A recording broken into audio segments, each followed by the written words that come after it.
when I was in the elevator in New York, this woman was like, "Oh, let me see my grandson. He's in DC." And I was like, "Oh, what do you do in DC?" And he goes, "Not much, you know." And I go, "Oh, so you're in the CIA?" And I thought it was a funny joke. And he goes, No, actually, I really do need a job if you have any referrals. That's what a spy would say. Yeah, I should have followed up with secret safe with me, Junior. This is Nick. This is Jack. It's Thursday, the new Friday, April 20th, and today's pod is the best one yet. It's a T-Boy. It's a T-Boy. Let's get right to it. Jack, what's our first story for the show? What do we got? Taco Bell employs 12 scientists, and one of their inventions is the Crunchwrap Supreme. Yetis, Taco Bell's Innovation Lab shows us that there is a formula for creativity. For our second story, Fox News is paying $787 million to end a lawsuit related to 2020 election lies. This is Succession, Season 5 in real life. I actually think this is the plot of Season 5. This is the entire show, Jack, in real life. And our third and final story, for the first time in 3 centuries, China is not the biggest country on Earth. India has the most people on the planet, and Jack and I, we got something to say about it. But before we hit that wonderful mix, Yetis. A fantastic mix for the new Friday, man. I love this mix. Your home, I don't know how big it is, but it definitely has a bedroom. It's probably got a living room, a bathroom. You may even have a basement, not too shabby. Maybe you have a basement, but there is a new room in real estate. Besties, there is a new space in your house. We're excited to tell you about that room, and that room is the She Shed. We'll repeat, because we said that kind of quickly. That new room is the She Shed. She Shed. Now, Yetis, you've heard of the man cave, right? A man cave. It's a place in the home for men to pursue personal hobbies and leisurely activities. Yeah, a.k.a. Manland or the Mantuary. The man cave. It may have a mini fridge, a lazy boy. If you're lucky, you got an air hockey set. Well, a She Shed is a long overdue addition to that home of yours. A She Shed is the female equivalent of the man cave. What a man cave is to him, a She Shed is to her. She Shed. Maybe it's got some faux fur throws, a sound bowl. How about a meditation mat, Jack? That actually sounds like the bedroom I already have right now. Full disclosure, I would prefer the She Shed to the man cave probably 4 out of 5 days. Now, the key is she decided what's in there. It's her space and her space only. But get this, Yetis. The She Shed may actually be the most lucrative property investment that you can make. But this is a business pod, so we jumped in T-Boy style to Zillow. If a home has a She Shed in the description, that adds $17,000 of value on average. A She Shed raises your home price by 2.5%. Oh, and She Shed's way better ROI than a man cave. Oh, Jack, you better pause the new porch, man. Forget that new deck you're thinking about. Cancel the kitchen renovation. Honey, it's time for a She Shed. No pizza oven. Yes, She Shed. It's the financially responsible thing to do.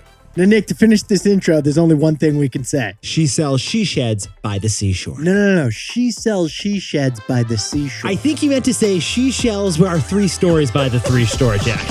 15 years before this song, 2 boys from the Northeast met in the dorm. They had an idea that caused a cultural storm. It's the best one yet, but the best is the norm. Jack, Nick, that's it. I don't even think they need to practice. 50%, that's a fat tip. T-Boy City on your at-list. If you know, you know, cause we ready to go. We can't wait no more, so just start the show. Start the show. For our first story, Taco Bell's stock just hit an all-time high, and it's thanks to its fast food leading food innovation. Scientists at Taco Bell developed the Crunchwrap Supreme because they have a recipe for creativity. Yeah, Jack and I have seen some pretty freaky fast food creations out there, haven't we, Jack? It all started in like 1996 with the stuffed crust pizza at Pizza Hut. Then things kicked up a notch with the McGriddle. What was the McGriddle again, man? Okay, the bacon, egg, and cheese is already decadent. Then they sandwiched that bacon, egg, and cheese with 2 pancakes. More anything, more everything.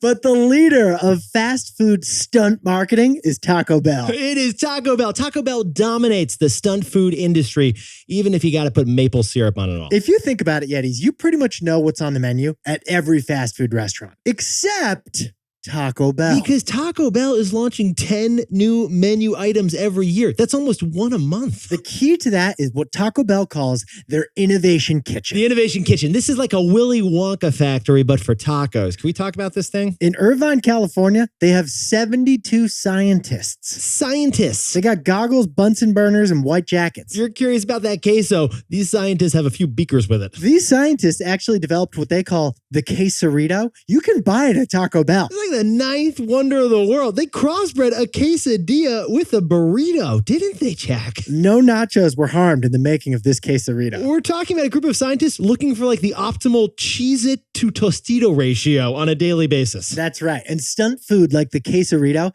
has Taco Bell's parent company, Yum Brands. The stock has hit an all-time high. An all-time high because of this innovation kitchen. Now, shockingly, Taco Bell did a long interview with the New Yorker magazine. Yes, they did. In which they told all about their innovation kitchen. Here's what Jack and I found fascinating about this story. Taco Bell has hacked the creative process with the scientific process. The first step of their scientific process is iteration. Iteration. Look, they launch 10 new products every year, but they test thousands of products every year. That's a lot of null hypotheses they could not reject. And they tried doing a beer milkshake once. It failed, but they iterated and moved on. The second key is patience. Patience, Rome. It wasn't built in a day, and neither was the Crunchwrap Supreme. The scientists in Irvine, California took 13 years to develop the perfect Crunchwrap Supreme. 13 years before it even touched someone's lips. Oh, and they patented it. The third key at Taco Bell is that they know their limitations. They know their limitations. Every item on the menu, for example, must require no more than 1 minute of prep work. And must include no more than 3 ounces of food. Yeti's this lab, it creates formulas for innovation, and all those things we just mentioned are part of that formula. Taco Bell believes that passion for food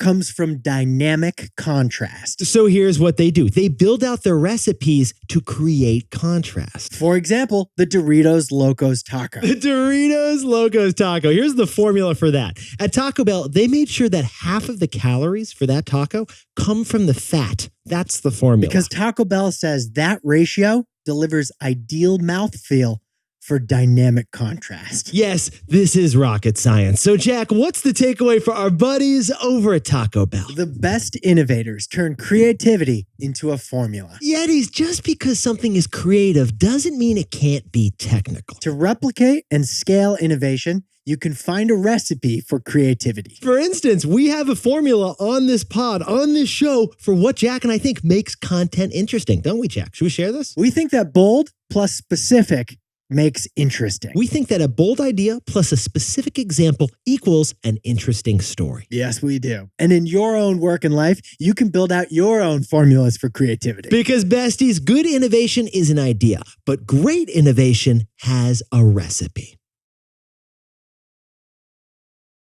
For our second story, Fox News is paying nearly $1 billion to end its defamation lawsuit. This is about Rupert Murdoch, the real-life inspiration for the HBO hit Succession. Do not tell us about episode 3. We are not at episode 3 in Succession yet. I'm just starting episode 3. Okay, don't.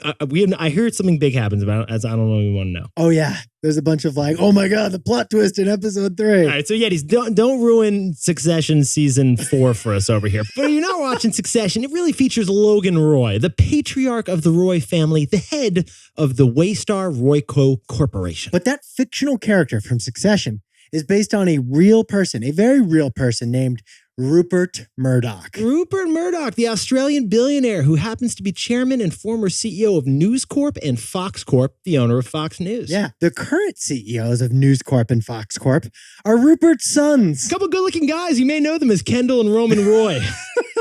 The Murdochs, they are the profit-driven, scandal-plagued family that dominates American news. News Corp. It is the $10 billion home of real journalism like the Wall Street Journal. They own it. Fox Corp. It's the $18 billion home of pretend journalism like Fox News, the TV network. Now, Yetis, there's a reason we said pretend in front of journalism there, and it is because of the findings in a blockbuster lawsuit that just ended this week. The biggest lawsuit so far of 2023 just ended. And here was the lawsuit. After the 2020 election, Fox News took a new A new twist on the word news. After the 2020 election, Fox News didn't tell its viewers what happened.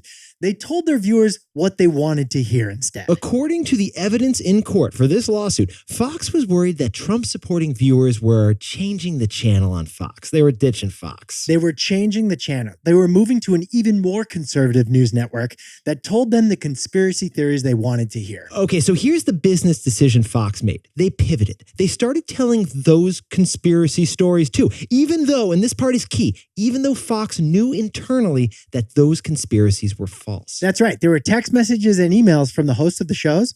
They knew that these claims were false. And we know all of this thanks to this lawsuit that was filed by Dominion Voting Systems. Dominion Voting Systems. They made voting machines that count votes, but their reputation was destroyed after the election because of the lies about election fraud. And here's where things get really awkward for Fox News. The judge declared it's a fact that the Fox host knowingly lied about Dominion and election fraud. You're not allowed to even dispute it anymore. So here's what Rupert Murdoch just did. He wanted to stop the embarrassment of all of this, everything that had come out, so they just settled with Dominion to end the lawsuit ASAP. Here's the settlement. Fox Corp is paying Dominion Voting Systems $787 million for spreading lies about them and knowing it. So, Jack, what's the takeaway for our buddies who are thinking about not telling the truth? Looking at you, Cousin Greg. In America, lying is your right unless it wrongs someone. Yeti's wild thing about our Constitution, freedom of speech is a protected right. And unless you're under oath, that freedom of speech includes lies. It shockingly includes lies. But if a lie causes financial damages to someone, then it's not okay. For example, when a company lies, it can be fraud. Like when that lie hurts investors or employees or customers, that would be fraud. And when a news agency lies, they can be sued for defamation if it damages someone. Well, a jury was likely to find that Fox News' lies hurt Dominion Voting System's business. Because in America, lying, it's shockingly your right, unless it wrongs someone. And now a word from our sponsor, Robinhood. If you've got a pet, you make sure that pooch gets fed well every day. But you're also forgetful, so you auto-order that kibble so you never run out. Your investments, they're precious too, so Robinhood lets you auto-feed them. You can automatically split a portion of your paycheck to be invested in your choice of stock, crypto, or retirement fund. Or not quite payday yet? Don't worry, you can get your paycheck 2 days earlier with early direct deposit. If you're not investing with Robinhood yet, to get started, go to Robinhood.com/Tboy. Spending account offered through Robinhood Money, NMLS 1990968. Certain limitations apply. Paycheck recurring feature is offered through RHY. You must have a brokerage account with RHF or a cryptocurrency account with RHC in order to fully utilize investment features. All investments involve risk. Robinhood Financial LLC, member SIPC. For our third and final story, India just passed China as the #1 most populated country on Earth. It's unlikely to pass China's economy, though, because India lacks that meaty middle part. Yetis, for the first time in 300 years, China is not the country with the world's largest population. Step on up, it goes to India. With a population over 1.4 billion people, India just passed China. All right, Jack, should we sprinkle on a little bit more context here? What do you think? India is not only bigger than China, it now has 4 times more people than the United States does. And thanks to America's tension with China, India is getting some pretty good manufacturing love. Like so many companies, Apple is taking some of its manufacturing eggs out of that big Chinese basket they're been in. Apple is looking to make iPhones in India now, like a lot of iPhones in India. And India just got their first Apple store this week. Okay, as we were recording this story, Tim Cook is like in Mumbai right now. He's like cutting the ribbon on this store. India's having a moment. But now let's turn from people to rupees. So great news for India's population, but what do we think about India's economy? Well, economists think the 2 biceps they like to see in a strong economy is growth and youth. Yeah, in India, it's flexing some growth and some youth right now. The average Indian, according to the CIA fact book, is 28 years old, which is 10 years younger than the average American and 10 years younger than the average Chinese person. And that population of young Indians is still growing. They got more young people to make things and to buy things at the same time. That's why India is also the fastest growing major economy in the world. India's economy is expected to grow a whopping 6% this year. And in kind of an ironic twist, India just passed the United Kingdom as the 5th biggest economy in the world. We just got to stop here for a second. Sit down, stand up, sit back down again. Jack, 6% growth. That is serious growth. 6% is really good economic growth. It's up there with China, which has been growing insanely fast. And it's about double the growth that we would hope for in the United States this year. But despite those booming numbers, both in terms of people and rupees, India isn't China yet.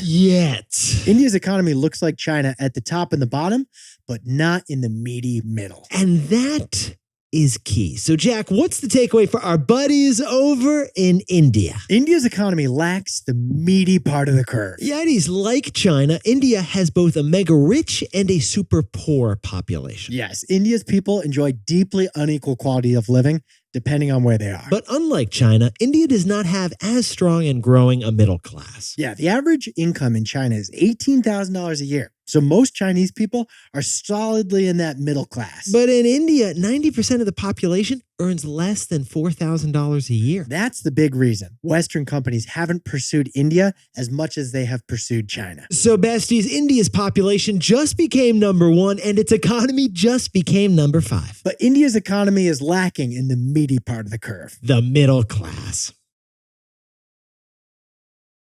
Jack, can you whip up the takeaways for us for the new Friday? Doritos Locos Tacos and the Quesarito have dynamic contrast and ideal mouthfeel. The best innovators turn creativity into a formula. For our second story, Fox News is paying $750 million to end Dominion's lawsuit against it. Because in America, lying is your right unless it causes damages. And our third and final story, India just passed China for the world population crown. But India's economy lacks a meaty middle class.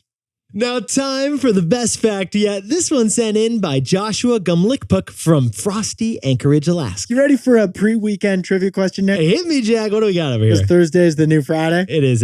What is the oldest domesticated dog breed? Okay, yeah, it wasn't the pretty poodle you got in your lap, and it was not that Frenchie either, unfortunately. No, it wasn't. And it wasn't a German Shepherd. It wasn't an American Bulldog. It was the Alaskan Malamute. The Alaskan Malamute. There is strong archaeological evidence that the Alaskan Malamute is the first dog that was tamed by humans 3,000 years ago. They were named for the Malamutes, the native Inuit tribe up there in northwest Alaska. Honestly, it looks less like a dog. It looks like a full-grown wolf. This is intense. But it became the official state dog of Alaska in 2010. And it was the first breed on Earth that learned to sit, stay, and who's a good boy over there? If you encounter one of these things, you hope it's domesticated. It's the original prophet puppy.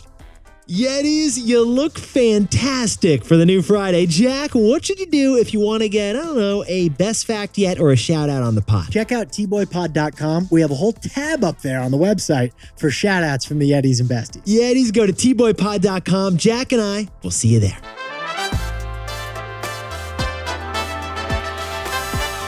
And before we go, congratulations to Yetis John and Julie Rich, who are celebrating an anniversary on separate coasts because they are both serving in the military. John and Julie, thanks for your service. And Patrick Heineman from Mexico City just climbed the 3rd tallest mountain in North America. We don't know what it is, but hope he had a Malamute with him. Congratulations to Jennifer Choi and Chase Houston, who just got married in the city of brotherly love, Philadelphia. And Victor Miranda II just got a new job at Ernst & Young in Chicago, doing logistics. And congratulations to Abby and Coco, a beautiful couple in San Francisco. They just had a baby boy. Congratulations on baby Baz. And Josie and JP are a pair of Yeti dinkwad asses who just opened their 2nd restaurant in Hawaii. And Ahil Baklani, happy birthday. Enjoy the big day over in Chicago. Happy birthday to Blake Sinyard from Kitty City, DC. And Zachary Zuzik is turning 29 in Kopale, Hawaii. Not too shabby. Happy birthday to David Rockwood in American Fork, Utah. And Juliana Paula Martinez Ibarra is having a birthday down in Plymouth, Minnesota. And happy birthday to Paul Linehan, who's listened to every single T-Boy episode down in Burrillville, Rhode Island. Small state, big podcast downloads. This is Jack. Nick and I both own stock of Zillow, Apple, and Robinhood.